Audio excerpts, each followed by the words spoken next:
Ar jūs žinote, kas čia? Kas čia? Kas čia? Neįsivaizduoju. Kolonėlė? Kas čia? Lobis kažkoks turėtų būti. Internetas pats savaime. Nežinau, modemas galėtų būti. Matuoklis.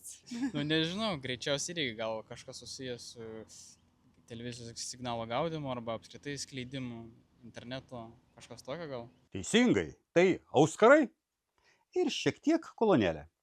O iš ties ausinės, bet kaip pavadinti daiktą, kuris nesikiša į ausį, o segasi prie ausies, jis turėtų vadintis auskaru. Taigi, Huawei sukūrė grojančius auskarus. Ir mano rankose naujausias modelis Huawei Free Clips 2S. Ausinės prie ausies segama štai taip.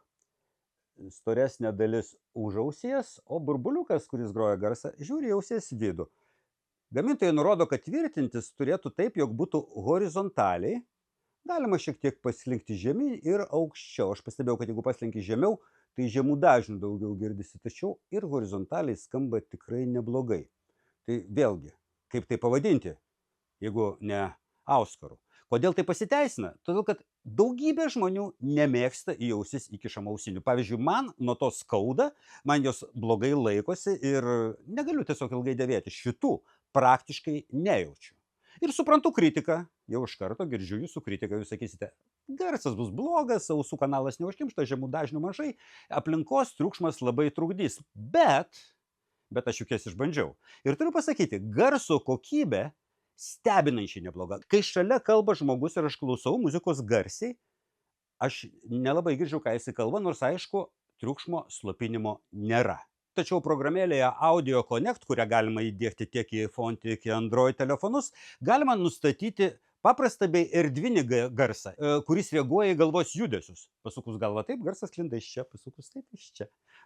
Ten pat galima nustatyti ir valdymą, tiek liečiant, tiek galvos judesiais. Tad jeigu su jumis kalbantis žmogus, kuris dėvi šias ausines, purtis galvą, nereiškia, kad jis su jumis nesutinka. Jis taip gali atmesti skambutį. Palinksėjus galvą galima skambutį priimti, garsas padidinamas braukiant pirštu čia, aukštyn, braukiant žemyn papildoma, palietus 2 kartus muziką sustabdome, palietus 3 kartus persukame į priekį, visi nustatymai atliekami programėlėje.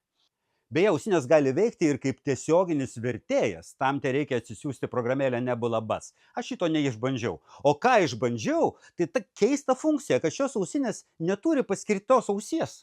Kurią noriu, ten tą ir dedu. O jos jau pačios nustato, kur yra dešiniai, kur į kairiai ir kanalus parenka automatiškai. Žodžiu, ne tik labai įdomios, bet ir tikrai kokybiškos ausinės, kurios tiks tiems, kam dėl kažkokių priežasčių netinka įprasti ausinių dėvėjimo būdai. Na ir tiems, kurie visada svajojo apie grojančius auskarus. Tele2 pagalvojo apie visus, todėl Huawei Free Clips 2S jau dabar rasite visose Tele2 salonuose arba internete tele2.lt. Kam mokėti daugiau ir kam norėti mažiau?